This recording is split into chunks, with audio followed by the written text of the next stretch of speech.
Vous écoutez Radio Taïwan International et c'est l'heure des musées.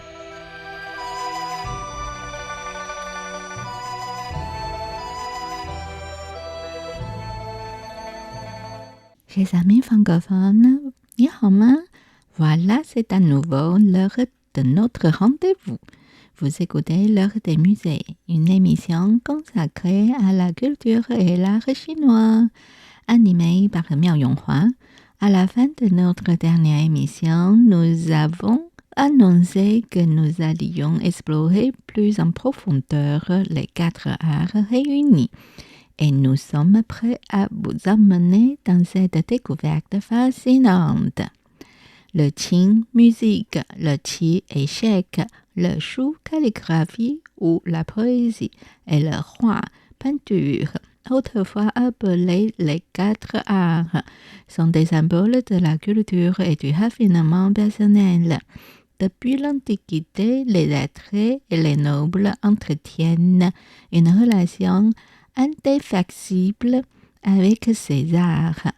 Les empereurs de diverses dynasties telles que Taizong de la dynastie Tang, Huizong de la dynastie Song du Nord et l'empereur Qianlong des Qing, bien que n'excellant pas tous dans les 4 disciplines, en maîtrisaient au moins une ou deux. Cependant, ces engouements n'étaient pas limités aux hommes. Les dames de cour y trouvaient également un grand intérêt. En effet, chaque art possède sa propre profondeur. Le qin avec ses vertus musicales, le qi avec ses stratégies, le shu avec ses techniques calligraphiques et le hua avec ses théories picturales. Ces disciplines dépassent de loin les simples compétences techniques. À travers les exemples suivants, plongeons ensemble dans le monde raffiné et érudit des 4 arts pour mieux comprendre la vie de nos charmantes dames. Image 1 à 1-3. Paul décoré de dames talentueuses en bleu sous couverte. Ce bol à large ouverture et pieds annulaires est orné de 9 dames élégantes en train de pratiquer les 4 arts, qin, qi, shu et hua, dans un jardin. Peint en bleu sous couverte, le bord du pied est décoré de motifs d'arbres aromatiques. La base porte l'inscription fabriquée durant le règne de Wanli de la grande dynastie Ming. La glaçure de l'ensemble du bol est blanche avec des nuances bleutées et le bleu sous couverte utilisé est typique de la période Wanli, d'une teinte intense et profonde rappelant l'indigo. Les dessins ont été d'abord esquissés puis remplis de couleurs avec des traces de pinceau clairement visibles. Les dames peintes sont divisées en 4 groupes. Celles qui lisent et celles qui admirent des peintures sont accompagnées de serviteurs. Les rôles de maîtresse et de serviteurs étant distinctement représentés. Les 2 joueuses d'échecs ont des statuts équivalents, tandis que parmi les 2 femmes écoutant de la musique, l'une est une amie et l'autre une servante. Image de 1 et de 2. Pot à pinceau sculpté en bambou avec 2 vues de femmes assemblées avec la marque Zhu Sansong. Une section d'un large morceau de bambou a été sculptée ici en un pot à pinceau. Un des séparateurs de segments intérieurs sert de fond du pot et 3 zones le long du bord inférieur ont été sculptées loin pour former les jambes courtes. La paroi épaisse du bambou a été gravée et sculptée avec un décor ajouré impliquant 2 scènes de rochers et de pins chacune avec un rassemblement de femmes. Une des scènes montre 4 femmes debout devant une fenêtre éclairée par la lune et faite en ajouré. En dehors de la fenêtre se dresse un banc étendu en ajouré, ce qui suggère un cadre intérieur. Une femme derrière l'écran semble en train de juger de la peinture des oiseaux et de fleurs avec une autre femme tenant une cithare. La femme à la gauche apprécie des fleurs dans un vase en céramique claquelé et une autre femme debout au milieu détient un sceptre rouillé et semble sourire au cœur d'une conversation. Deux femmes sont assises et jouent des instruments musicaux, tandis qu'une autre dame se lève et se penche tranquillement par un pain. Les 7 dames représentées à l'intérieur et à l'extérieur sont similaires par les robes et les maquillages, sans trop de distinction entre les maîtresses et servantes. La scène illustre apparemment la mode des rencontres littéraires parmi les lettrés, à part que celui-ci implique des dames élégantes. La mode des rencontres littéraires chez les femmes élégantes est devenue très populaire dans les familles de la classe supérieure de la fin des Ming et postérieurement.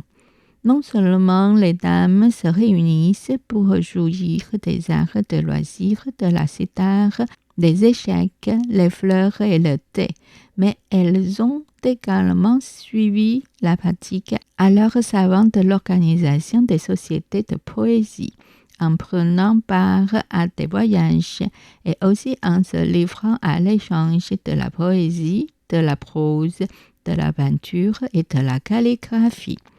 Le sujet de dames de talent impliquées dans les rassemblements littéraires a gagné en popularité auprès des publics contemporains et est devenu un thème nouveau dans les images de femmes. Le sculpteur de ce travail a porté sur la façon dont les femmes apparaissent et réagissent les unes aux autres en puisant dans leur esprit et la manière. La profondeur a été atteinte dans les figures et les paysages en sculptant chaque femme dans presque 3/4 de vue. Bien que la scène intérieure soit légèrement raccourcie, il ne révèle pas encore tout à fait les proportions justes. Cependant, en se concentrant sur chaque dame, le spectateur peut accorder plus d'attention à l'élégance et la relation entre les figurines ici présentes. Les techniques matures du sculpteur sont également évidentes dans les divers détails, tels que le brin de cheveux gravés, draperie, écosse, base, écran, pain et roche. Les 2 caractères Sanson sculptés sur les gros rochers se réfèrent au grand maître de la sculpture de bambou, Zhu Sanson, sous les Ming. Bien qu'il n'y ait que peu de chances qu'il s'agisse d'une œuvre de Zhu Sanson, la composition est intelligente et le contraste magistral dans les techniques de sculpture. Image 3.1 à 3.3. Théière décorée de 4 scènes de dames talentueuses en émaux peints, phalanxais. Cette théière est décorée de motifs floraux colorés en rouge et bleu sur l'ensemble de la surface, avec des vagues peintes autour du col. Deux côtés de la théière sont ouverts. L'un montre une dame jouant du qin, tandis qu'une autre observe et joue avec les cordes de l'instrument, avec 2 jeunes enfants observent à côté. L'autre côté montre 3 dames assises autour d'une table, 2 d'entre elles jouant aux échecs et la 3e observe. Le couvercle est décoré de motifs de pétales de lotus avec 5 chauves-souris ajoutées sur le dessus du couvercle et des motifs de lierre et de pétales de lotus sur les bords du couvercle et de la base, symbole de bon augure. Cette théière, l'une des deux pièces similaires de notre collection, présente des scènes de dames pratiquant le tir et les échecs. L'autre pièce montre des scènes de dames pratiquant la calligraphie et la peinture. Le deux théières montre également des dames avec les enfants, ce qui leur vaut le surnom de théières avec scène d'éducation. C'était l'heure de musée réalisé et animé par Miao Yonghua, diffusé depuis Taipei, Taïwan.